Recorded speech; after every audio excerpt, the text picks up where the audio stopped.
ترکیب جدید محمد لاک طوریه که من همین که باش استارت کردم تونستم یه گرند رو با یه باغ کامل تکمیل کنم، اما چند تا لم ریز داره که تو این ویدیو میخوام کامل برات توضیح بدم.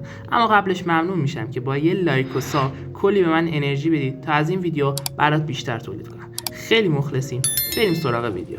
بچه‌ها، لم اول اینه که خیلی باید از اِوولوشناتون استفاده کنید. یعنی چی؟ یعنی که آقا کارتایی که ایوو هستن رو تون بندازید و سایکل کنید تا ایووهاش دستتون باشه.